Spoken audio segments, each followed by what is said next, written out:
फैफिनदो लोगोफोर फैफिनदो।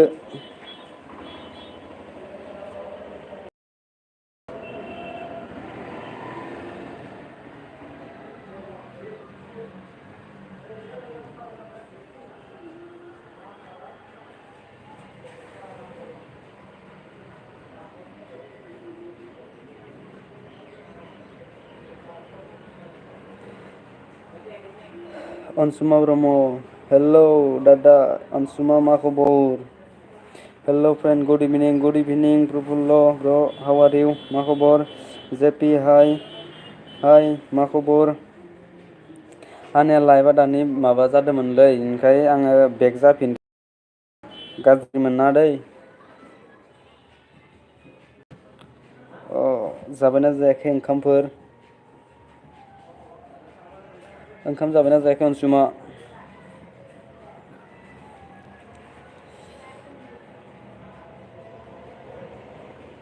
ओमफ्राय जेपि ओंखाम जाबायना जायाखै? प्रफुल्ल ओंखाम जाबायना जायाखै खोन्थाहरदो खनसे। जाखांबाय नामा? आं जाखांबाय। जानाय माने ओंखाम जायाखै माबासो जादों मा होनो रुटि परथासो जाना थादो परथा। मा ओंख्रि जाखो आं परथासो जादोलै ब्र'। ब्र माने जेपिया माबासो सिख्लासो ना अ। परथासो जादां नोंसोरलाय मा ओंख्रि जानाय? अ मानो मा ओइ आं बेलेगावसो दङ माने। बेनिखायनो परथासो जाना थादो।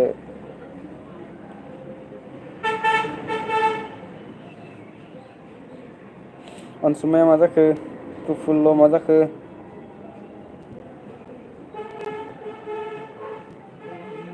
अ आं बावदोंमोन माने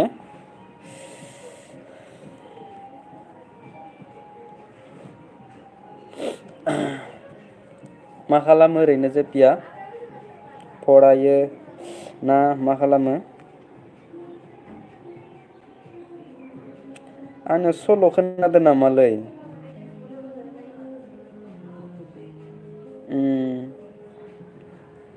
थेंक इउ दै।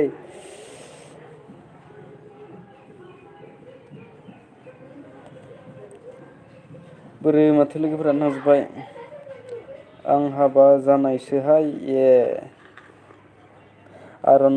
आर'नाइ मा खबर? हेल'।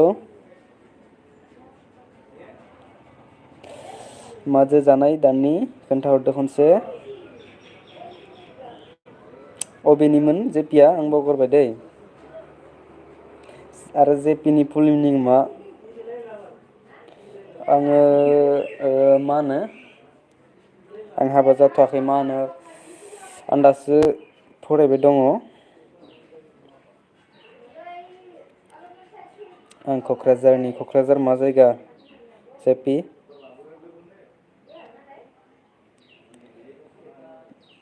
आर'नाइया मा जाखो?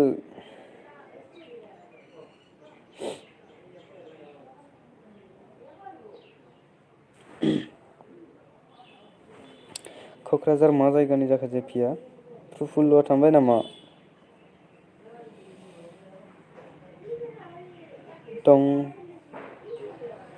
दंलै औ कमेन्ट खालाम जोंना प्लिज अननानै। क'क्राझार हाब्रुबारिसो औ।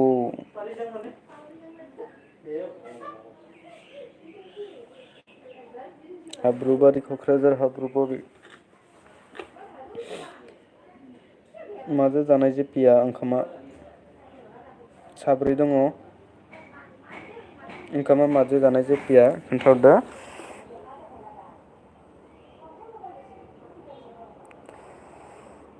सनाराम बसुमतारी फैबाय जोंहा हाय ब्र' मारै दं खबरा बिदिनो गेजेरावनो दङ। नोंनालाय सनाराम मा खबर?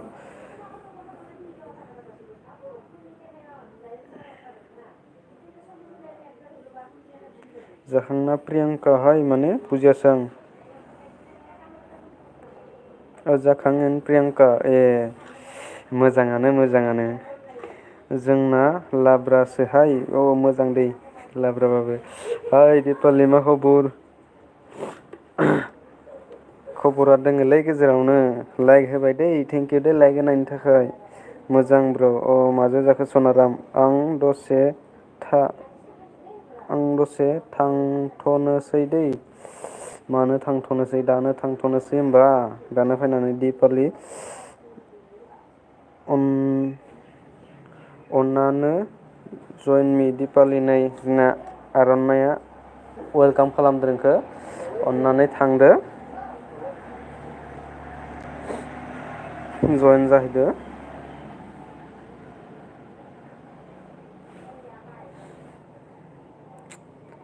आर'नाइ आंनाव कमेन्ट हरना दोन आं बेक खालामनानै होगोन दे दे जाय हायो थांलाय।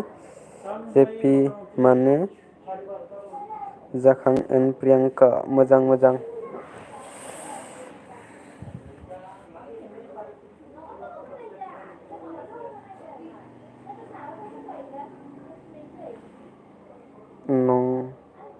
नङा फुजा होनो दै औ दे दे दे। रावनिबो लाइफआव थानो मोनासै उन्दुनानै आसो सिखारदों आं ए बहा दं नोंलाय? आङो बाजार मा होनो सकआवसो दङ सकआव। नोंसोरलाय अबाव दङ? दा फैफिनगोन दै दे दे जेबो नङा जेपि थेंकिउ। दिपालि कमेन्ट हरबाय दिपालिखौ कमेन्ट हरबायनो आर'नाइया।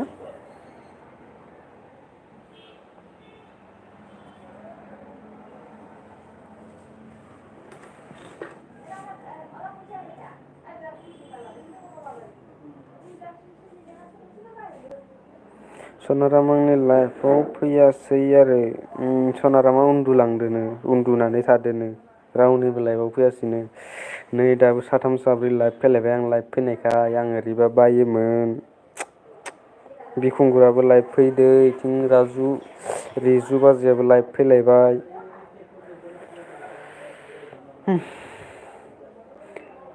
आर'नाइ आं गाबोन बेक खालामगोन दै आर'नाइ दिपालिया गाबोन बेक खालामगोननो आर'नाइ सनाराम जइन प्लिस नो सनाराम दंना गैला? मा फ मा फरायो माने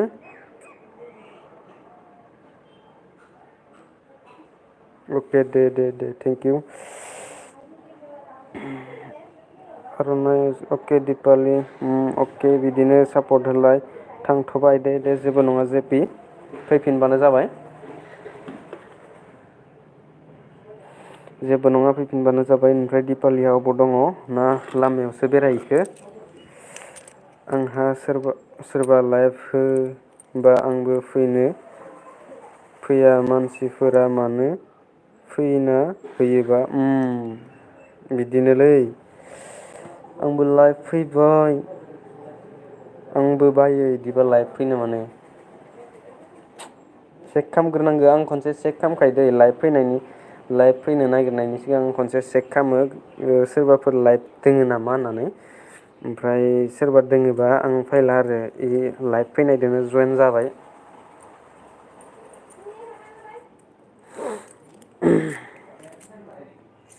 साबा दङ जोंहा सोर सोर दङ?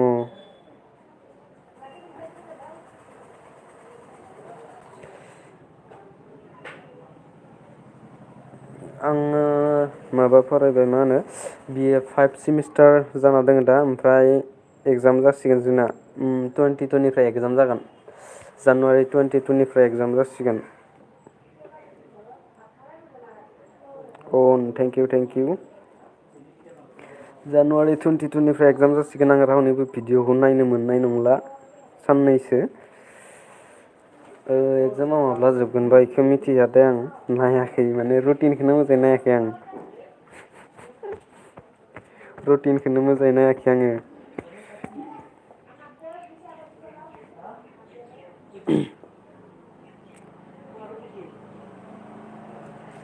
बिबारि मोना दंना गैया दिपालि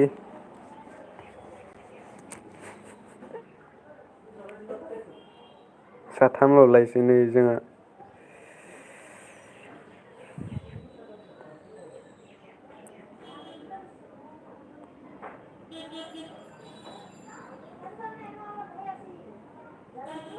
आं साननैसो उनाव हराव आंबो मा होनो 6 PM निफ्राय होग्रा जागोन र' लाइभ अके थांथ' थारबाय दे जेबो नङा थेंक इउ दा फैफिनबानो जाबाय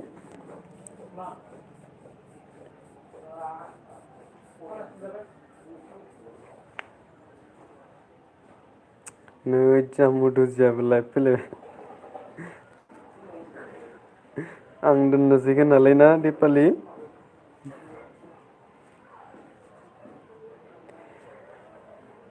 पाबिबि हाय हेल' मा खबर पाबिबि नै जोंना आर'नाइ गोदान नोङो लोगो गैयाबा पाबिबिदो लोगो जानो हागोन ब्लु खामना होबाय आं मा खबर पाबिबि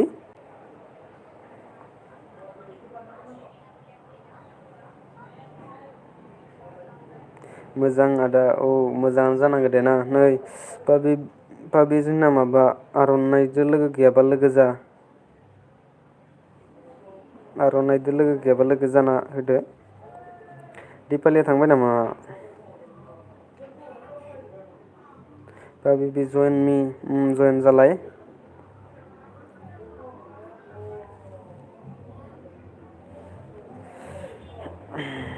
आर'नाइ अके थेंक इउ जइन जालायदो लोगोफोर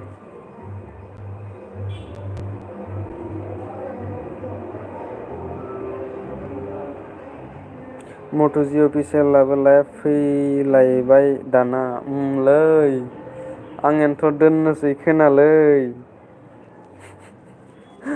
आं ओरै मा सोरबा सोरबि लाइभ खाथाम खाब्रै फैनो बायोलै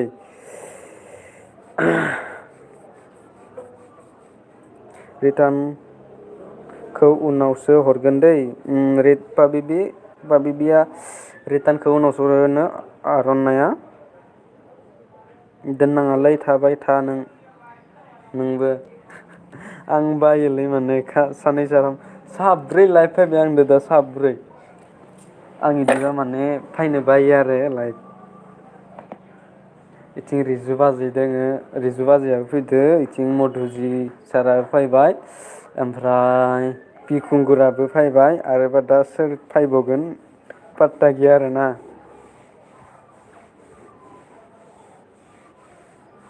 आं दाख्लैनिफ्रायनो होबाय थाखादो 450आव आर'नाइ एफटि खालामबाय आर'नाइया पाबिबि नोंखो माने 24 आवार्सनि उनावसो खामफिनगोननो दै गाज्रि मोननाङा पाबिबि एसे लेट जागोन खिन्थु नोंखौ बेक खालामगोन दै बेक खालामाबा आंखौ खिथाहर राजुनि लाइफ रिजुनि लाइफसो थांगोन गोसो जाबाय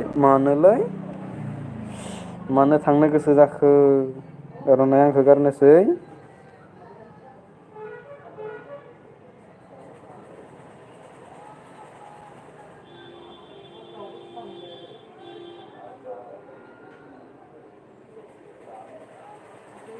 बिनाव थांनाया थानो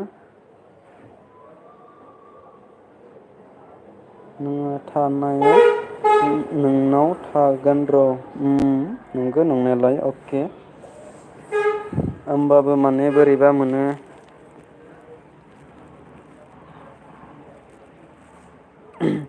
पाबिबि कमेन्ट हरना दोन रिटार्न खालामगोन पाबिबिया कमेन्ट हरना दोनदो दे नोङो गाबोनो बेक खालामफिनबानो जाबाय अननानै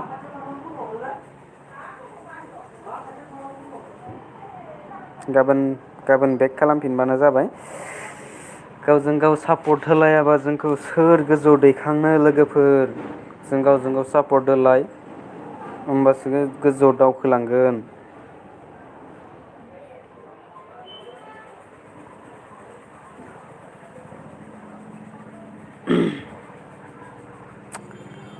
आङो सोरबाफोर लाइभ फैदों नामा होननानै चेक खालामग्रोखायो। नंगौथ' गावजों गाव सापर्ट खालामलायनांगौ होमबासो जों गोजौ दावखोलांगोन ना। आं सोरबाफोर आर'नाइ अके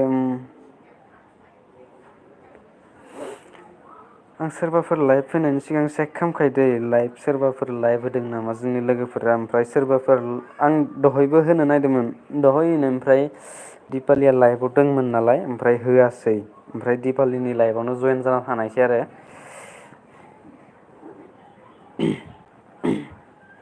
सानै साथाम लाइभ होबा बायोलै फैनो। आं दोननोसै खोनालै ना।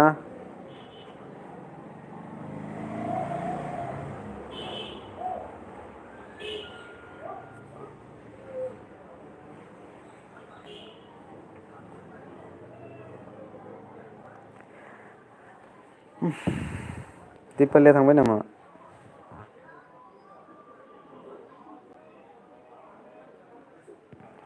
दिपालि भाबिबि आर'नाइ पिन मारिना होनोसै आं जोंना न' आर'नाइनिखौ पिन मारिना होबाय आं।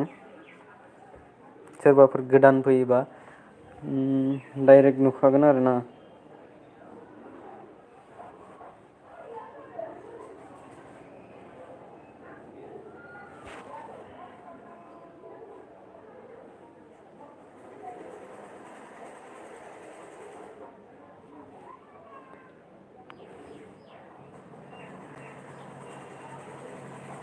आर'नाइया माजों ओंखाम जानाय?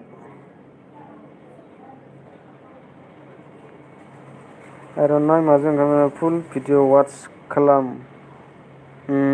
आं उनाव वाट्स खालामगोन दे नोंनिखौ पिन मारिनानै दोनदो सोरबाफोर आंनि चेनेलाव जयेन जायोबा माने नोंखौ नुखागोन आरोना गोजौआव ओमफ्राय डाइरेक्ट थुनानै थांनो हागोन इयो।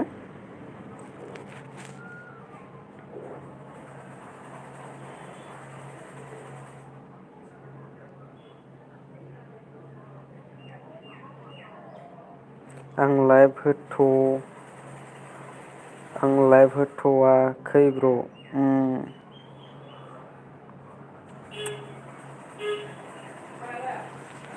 भिडिअफोरा फुल मोजाङैनो माबा थांखादोबा हाय गुड इभिनिंनो जोङो के बसुमतारिया गुड इभिनिं नै पाबिबि ओमफ्राय आर'नाइ लोगो फैदों जोंहा लोगो जादो नोंसोरो लोगो गैयाबा आं ब्लु होना होबाय दै इखौबो। मा खबर के बसुमतारी अननानै खनसे मा होनो खोन्थाहरदो।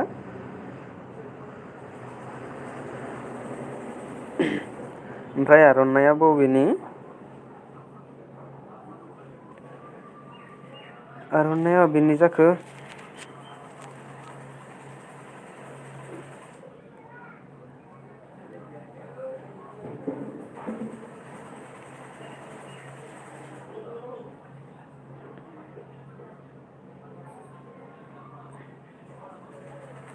आंबो रिचेक खालामदो। आंबो रेन्ज खालामदो रेन्ज होबाय दे। के बसुमतारी इउटुब बानारखौ लागायना ला इउटुब बेनारखौ लागायना लानो के बसुमतारी।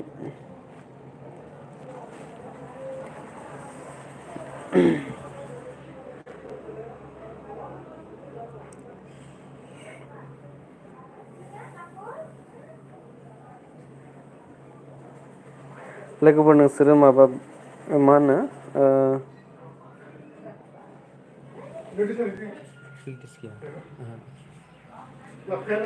हो लाबोथ'वाखै दासान्दि। मा जाखो लोगोफोर कमेन्ट खालाम। नोंसोरो ससियेल ब्लेड माबाखौ रोङो ना रोङा नायनो मानि नोंसोरनि माबा इनकामखौ मा होनो बेनार गैयाबा मोजां नुवा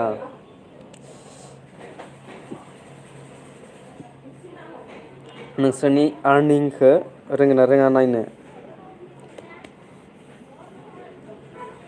आर्निंखौ नोंनि मनिटाइस जायाबाबो आर्निं मोनसे नायनो हायो ओरैनो जास्ट नोंनि रेंकआ बेसेबाङाव दोङो मारै मारै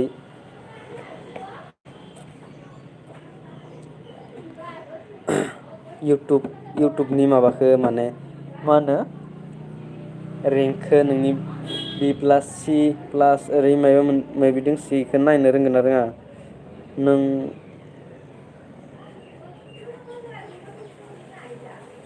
नांगौबा हरगोन माने औ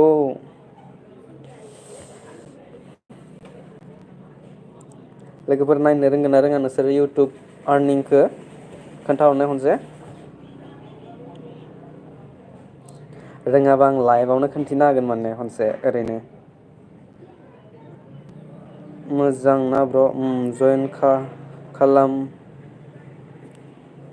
खालामबायना के बसुमतारि जयेन खालामबायना के बसुमतारि खनसे खोन्थाहरदो के बसुमतारिया आर'नाइजों जयेन जाबायना जायाखै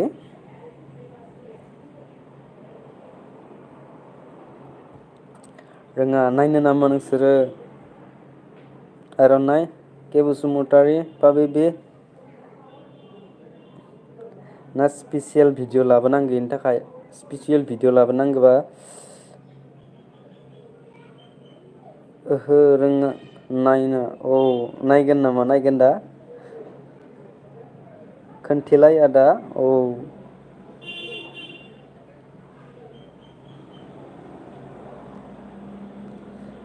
आं स्पेसियेल भिडिअ लानानै खोन्थिगोन दै दा खोन्थिथ'ला नामा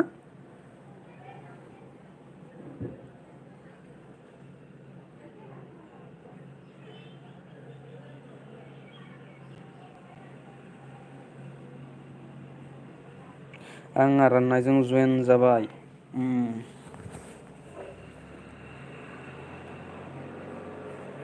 लाइकबो होआखै नामा नोंसोरो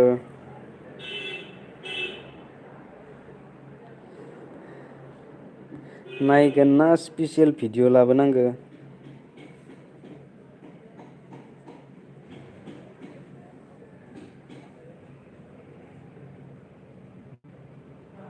के बसुमतारी कमेन्ट हरना दोन दसे उनाव रिटार्न होगोन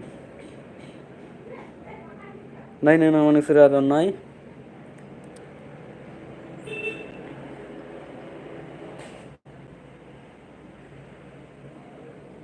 नायगोनबा दे नोंसोर खाथामबो खनसे नायगोन होनना खोन्थाहरदो लाइभआवनो खोन्थिनो हागोन आं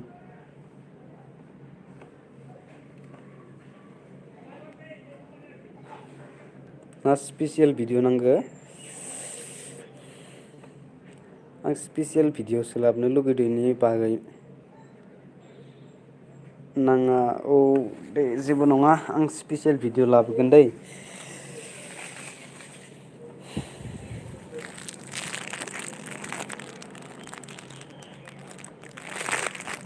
नाया नायगोन के बसुमतारी आं स्पेसियेल भिडिअखौनो लाबोना होसिगोन दै गासिबो नुगोन माने दा लाइभआव थानायखिनियाल' नुगोन होमबानिया आं स्पेसियेल भिडिअ लाबोबा गासिबो नुगोन आरो साननैनि गेजेरावनो हगारना होगोन दे आं इउटुबाव आर्निंखौ मारै नुयो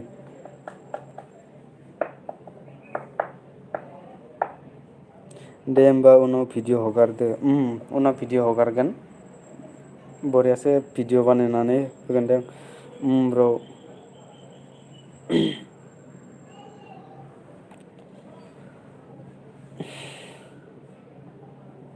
दिपालियाबो थांबाय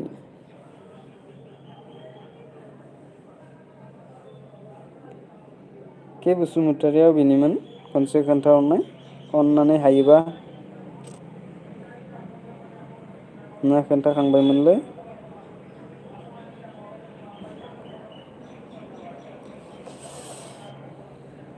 पाबिबिया आरो अबेनि पाबिबिदो आर'नाइदो खोन्थायासै अबेनि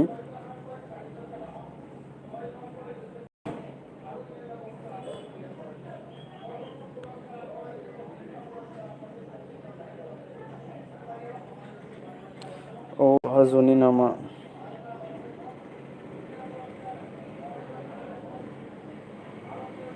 हजाय अबे मा माबायाव गोलैबा हजाया मा डिस्ट्रिक्ट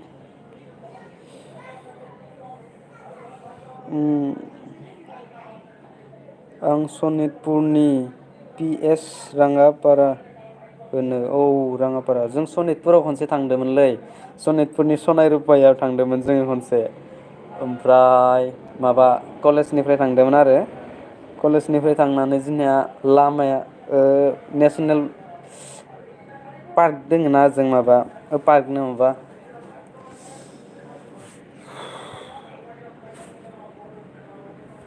औ सनाय रुपाय माबायाव थांदोंमोन आरो जोङो नेसनेल पार्कआव ओमफ्राय जोंना माबायानो मा होनो रावबो थांफेराखै ओमफ्राय जायगाखौनो आन्दायनानै जोङो अरुणाचल बरदार मोनहैदो अरुणाचल बरदार मोननानै मा होनो ओमफ्राय गिदिंना फैफिनना माबायावसो जादों जों पिकनिकखौ सालबारियाव जादों सालबारि सनायरुप सनितपुरनि सालबारियाव सिनायो नामा के बसुमतारिया पाबि आरो के बसुमतारी इउटुब बेनार नांगौबा होनहर इउटुब बेनार नांगौबा आर'नाइखौ होनहर होनो हागोन जोंना हरगोन जोंना बरियासे बानायनानै हरबानो जाबाय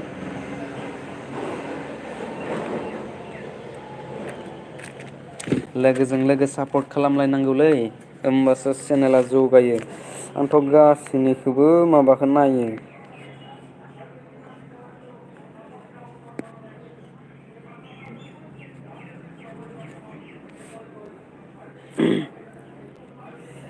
मा जाखो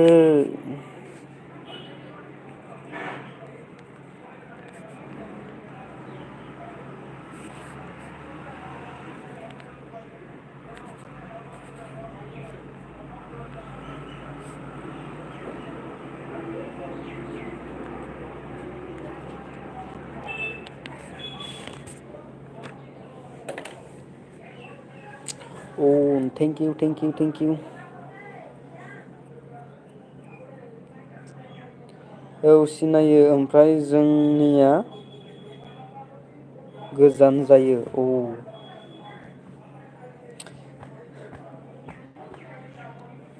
जोंनिया लामायानो आन्दायनानै सनितपुरनि सालबारियावसो जादों जों खानाखौनो दुब्लियाव एम्फौ बारसोमजोबदो ओमफ्राय ओंखामानो इमान खस्थ' थांदोंमोन अरुणाचल बरदार मोनहैदो जों अरुणाचल बरदार ओमफ्राय बेसेबांबा गोलाव बेग जाफिननानैसो सोरानिबा न'आव जाफैदो जों माबा मा होनो कलेजनिफ्राय माबायाव थांदोंमोन जों सारभेयाव थांदोंमोन सारभे खालामनो थांदोंमोन कलेजनिफ्राय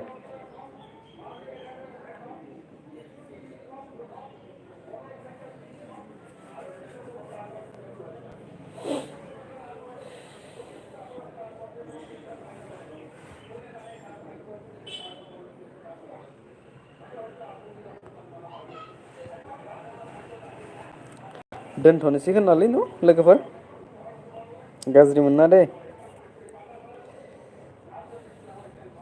दोनथ'नोसै दे न' खनसे बाय होनना हरदो गासैबो साथाम ल'सैसो जोंना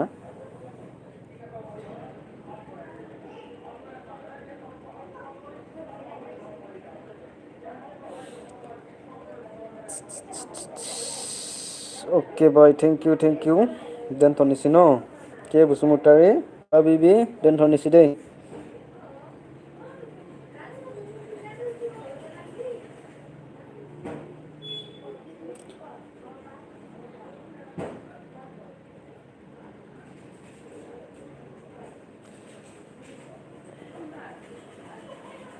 नुवाखै जोङो बबेखिनियावबा फरायलेखा दैमाखौ नुबायना दा नुवाखै अबेखिनियावबा सिनायासैबो जों ओंखाम जादों आं ब्र' दे जेबो नङा। मा ओंख्रि जादो होनदोंमोनलाय?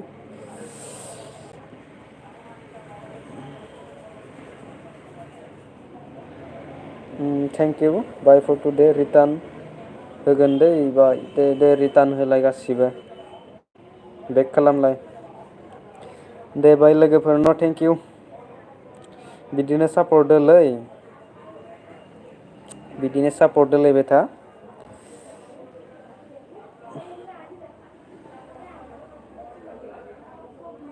लाइक होना थां लोगोफोर लाइक होना थां।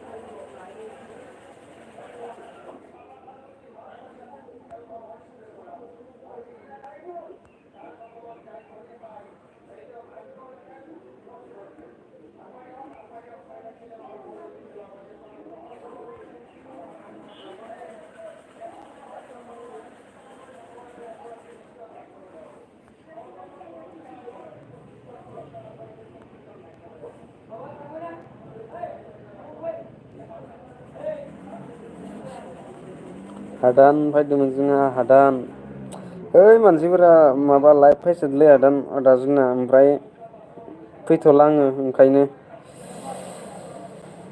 आं थांथ'नोसै। जेबो नङा दे आं थांथ'नोसै। अके बाय बाय बाय फ्रेन्डस बाय लाभ इउ अल।